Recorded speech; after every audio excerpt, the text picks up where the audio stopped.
A couple of years ago, something started that we're especially proud of. Two students approached us at Planet Forward, one from GW, one from the University of Arizona. They were Indigenous students who said they had an idea to create an Indigenous Student Correspondent Program with Planet Forward, to extend this initiative to the communities and the people who were on this land first and who feel its changes the most. Alexander Kutnoir and Jory LaFrance, could you stand, please, because these are our two geniuses who...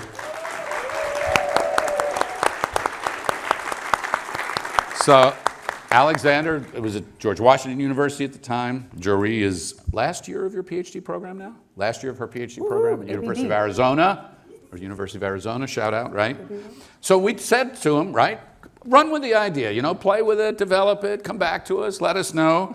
Well, they did that with spreadsheets and memos and timelines, and it actually was kind of a plan. Absolutely. We were blown away. Yes. And we supported it together with our partners at University of Arizona, and the Ilíiaitchik Indigenous Student Correspondent Program was born. Now, in its second year, this initiative engages young Indigenous students from across the country.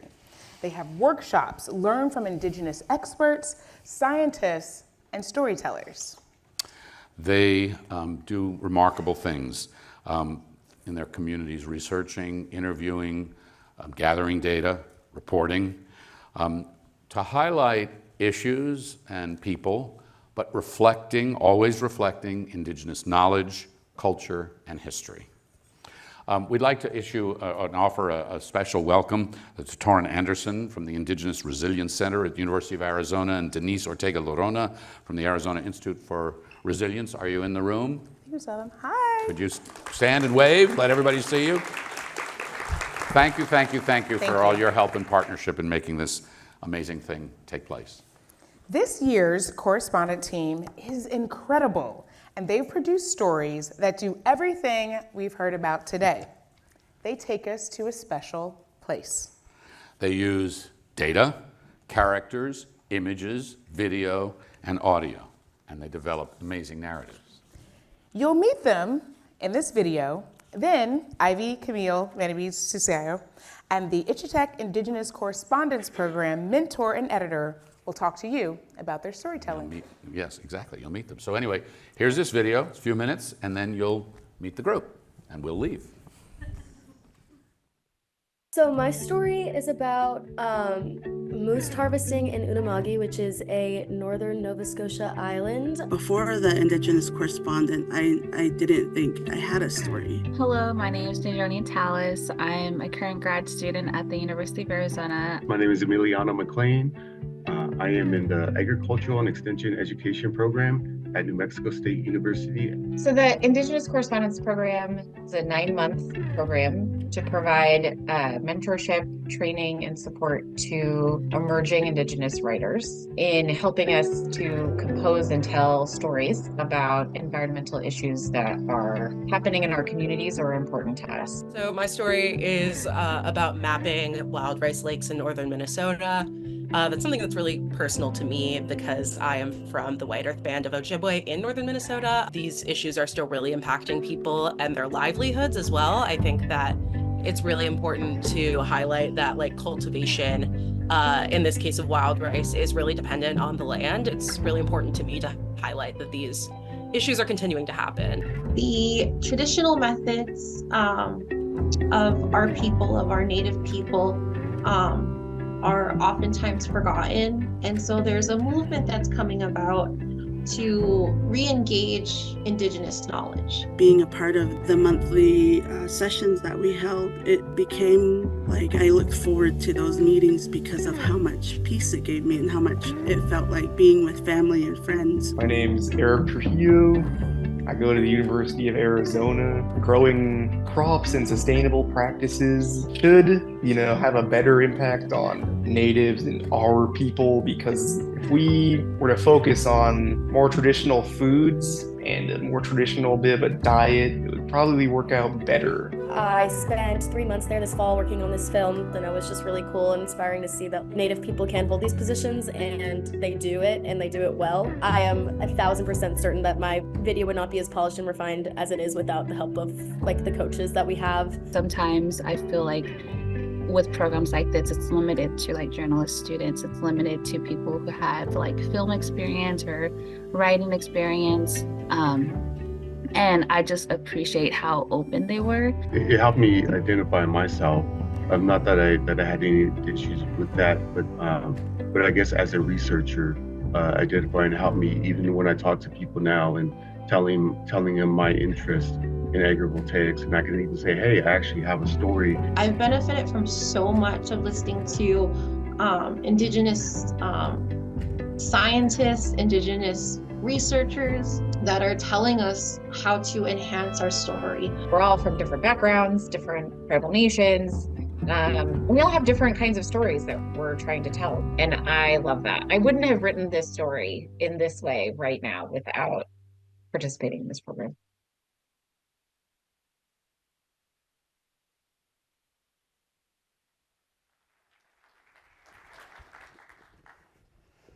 Hi, y'all.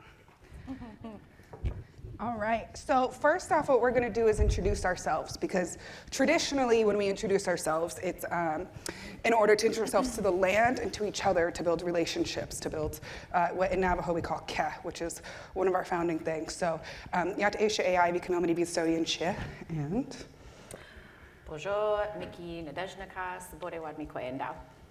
Ilíiaitchik, Nizhoni Tallas, Gwen, you know we see Abby Pegasus. Alrighty, so we're just gonna get into this, and if we have enough time, we'll try to take questions at the end. But we are native, so we do ramble. So we'll see how it goes. Okay, how does Indigenous storytelling interact with environmental sovereignty and with justice? And we'll start with Mickki here. Yeah, so this question makes me think of Daniel Heath Justice, who talks about why Indigenous literatures matter and asks us to look at 4 different questions when we're listening to or telling stories. I'm not gonna remember all 4 of them, but one of them is that stories tell us how to be human. And they tell us how to be good relatives, and they tell us how to live together and how to be good ancestors. And so for me, that's super relevant to the idea of environmental sovereignty and addressing issues of climate change, because at the root of this human-made problem is who we are being as humans and whether we're being good humans or we're not. Yeah. All right, I love that. Hope we find out the rest of the questions at some point. Nizhoni? Yeah, I think Indigenous storytelling is so important, not to only bring our way of life and bring awareness to how we connect with our environment and where we're from, but also like to bring to light the injustice that happened to our communities and still happening to this day. And I think storytelling is so powerful that it brings your own lived experience into, so other people can understand that from your perspective, and that you're able to share it in like a fun way, but also in very educational way where people can also understand, because not everyone's the same, everyone's very different. So I think storytelling has that role, and it's very important. And yeah. Sweet, and Abby? Yeah, I'd say that like, I can't speak on behalf of all Native people, but like for Mi'kmaq people, we are storytellers, and like we have dinners and they last like 4 or 5 hours because people just have so much to say. Mi'kmaq people, they love to make jokes and laugh, and I think that a lot of Native cultures, mine included, like rely on oral tradition and telling stories kind of like in an oral way. And a lot of that is transferred intergenerationally, which is really important. In the same way as like a lot of our stories, our creation stories is, like specifically have existed since the beginning of time. And like a lot of Indigenous people like come from, like have these beliefs, these stories that they come from various elements of nature and whatnot. So in the same way that those stories have existed for centuries and centuries, so have our knowledge systems about the environment and the particular environments that we live in. Our knowledge outdates anything in this country. So it's important to listen to Indigenous stories and also listen to Indigenous voices when they say, hey, I know how to manage this environmental problem. We've been doing this forever. And in addition to that, we've also been adapting to changes, whether it's climate change or just other historic changes. We are a flexible and adaptable people, and I think that's something that's missing from our narrative a lot of the time. Yeah. So these are some finalists. They have written some amazing stories, and I've been super lucky to be able to get like in-depth and personal along the way. And so we're gonna hopefully get you there with a few questions too. So Mickki, what changes would you like to see coming from your story? Yeah, so my story, which is focused on beavers and babies and making home and how we learn from our relatives beavers.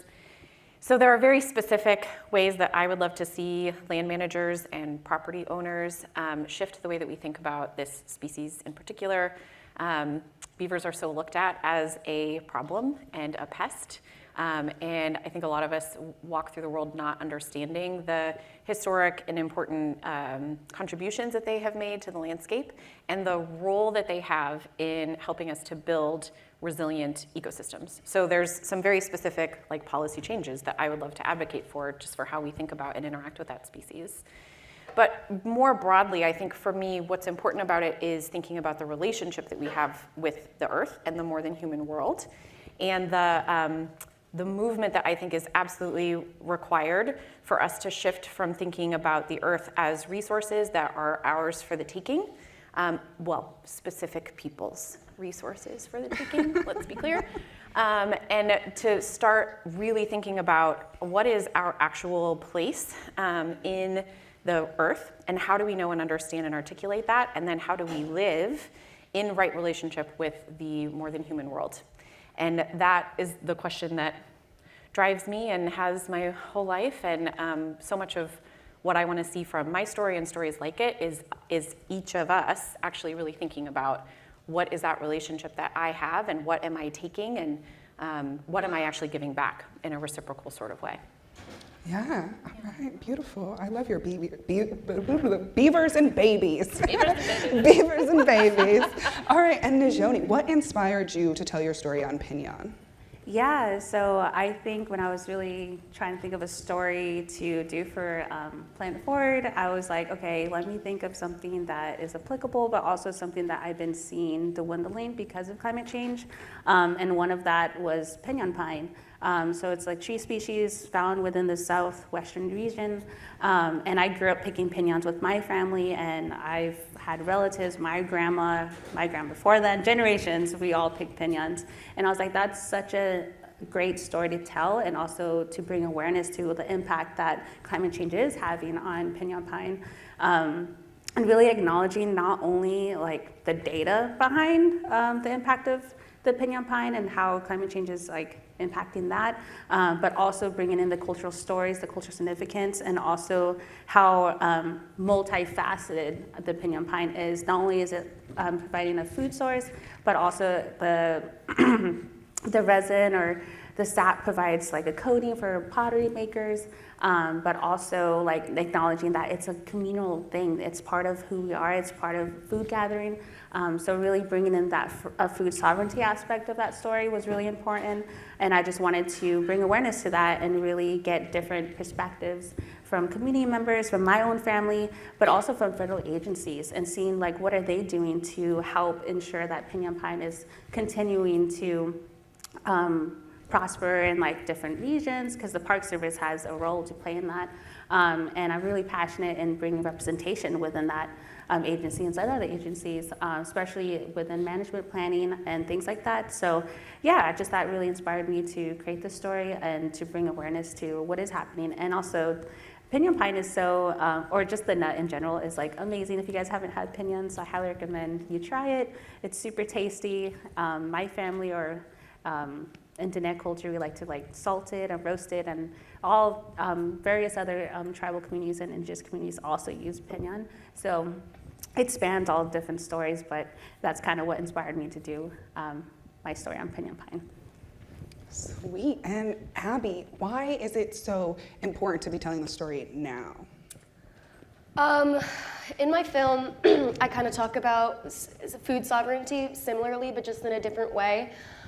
So moose harvesting, like we haven't had moose populations like in the middle of the 1900s, and it was really hard for our community because we have, for generations upon generations, harvested moose, and moose are massive animals. They can feed an entire community, and some of the communities on Cape Breton Island in Nova Scotia have some of the highest rates of childhood poverty and like food insecurity. So when a hunter brings back a moose, that feeds the community for weeks. And there's a lot of perceptions of Mi'kmaq hunters as being like, there's just all these stereotypes that are just ingrained in Canada's fabric as a society, being just riddled with white supremacy and colonialism and racism and injustice. And I think that non-Native hunters or just non-Native people in Unama'ki will look at Mi'kmaq hunters and harvesters with just like this distaste, if that makes sense.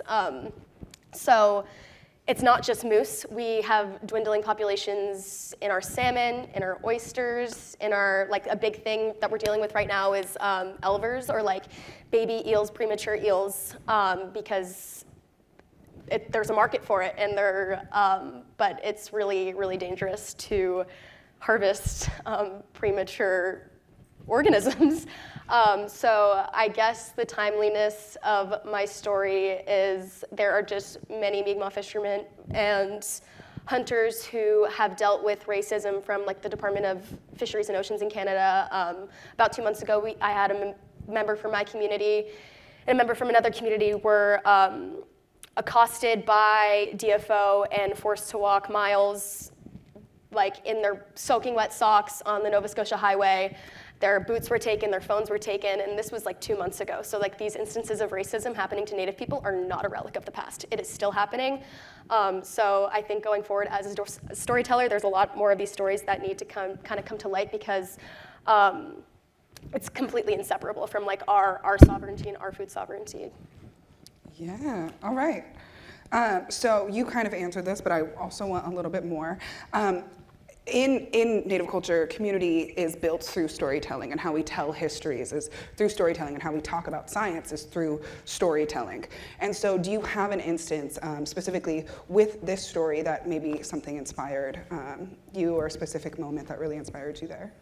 Yeah, so when I was, like a lot of that film that you saw was my cousin works for the Eskasoni Fish and Wildlife Commission as a land guardian, so his job is basically to just like go and collect medicines, like keep track of populations and make sure everything's the way it's supposed to be going. And he took me on a moose hunt, and we didn't end up harvesting a moose, but we saw a baby moose with like 2 bulls that like looked like maybe the bulls had taken the moose in. And I was with his coworker and his coworker's son, whose name was Jordan Jeach, and he was 7 years old, and he was like, "Daddy, like shoot the moose, let's get the moose." And he had to like sit him down and be like, "Son, like if I kill this moose, what happened? Like this moose won't be able to grow up, and then you won't be able to harvest this moose when it is like in its most prosperous state to offer the most meat." And it was interesting to watch Jordan just like just sit there and be like, like kind of just like learning about like what it means to be an intergenerational group of people who are looking out for our descendants as well as what our ancestors did. Yeah, and Nizhoni, I know you interviewed several people for your film and really got involved within the community. Do you have any instances that really stood out to you? Yeah, I think of interviewing my Che, that was really awesome, because I mean, you don't really go up to your Che and just be like, "Hey, you have any stories about pinyon picking," or even anything in that realm. So that was really awesome to see what kind of stories he was able to share. He only really speaks Navajo, so it was like kind of challenging to kind of bridge that language gap a little bit, but it was also very inspiring because he had a lot to say about how he would pick it, and he'll use it when he's sheep herding up in the mesas and things like that. So it's very awesome to be able to see like different generations have different experiences and different stories to tell based on when they were, my age or younger.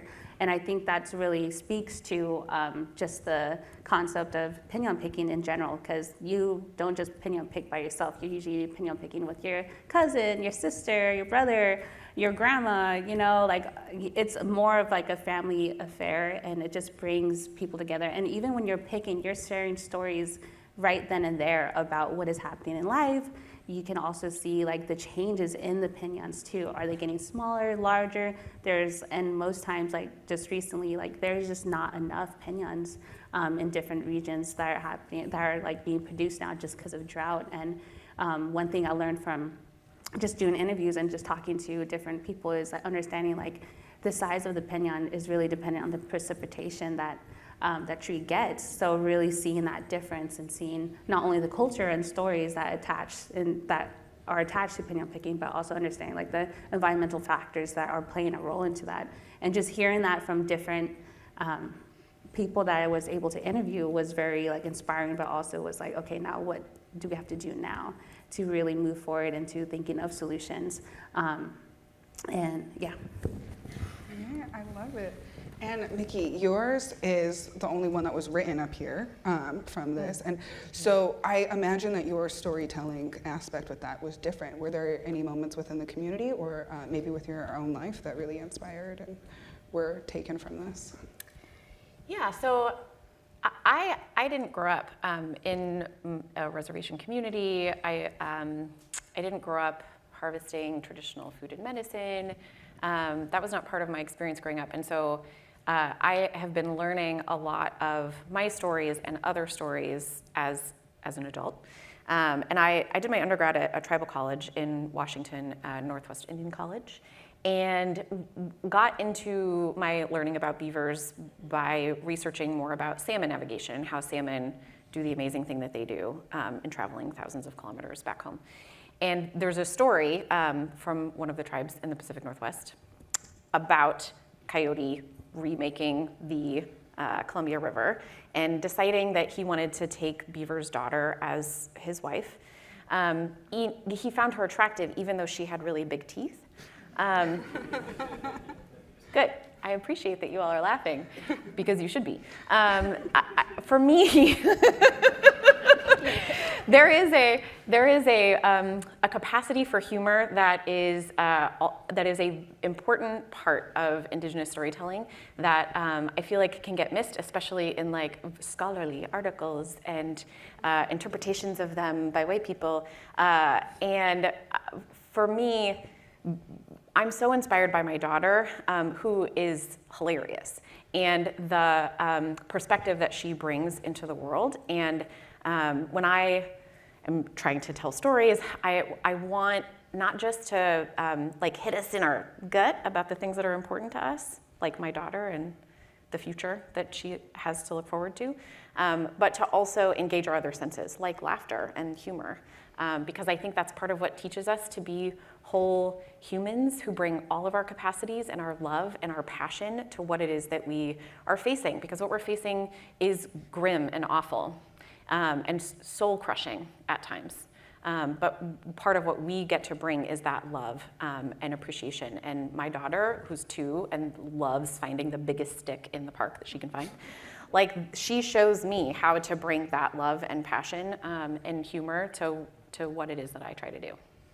Oh, I love that. Well, guys, we are at the end here. And fun little anecdote, I had braces when I was younger, and the orthodontist actually told me that I had Neanderthal teeth, as all natives do, because we have large teeth. So I personally really love that Coyote story, because I'm apparently pretty with my big teeth. Anyways, thank you so much.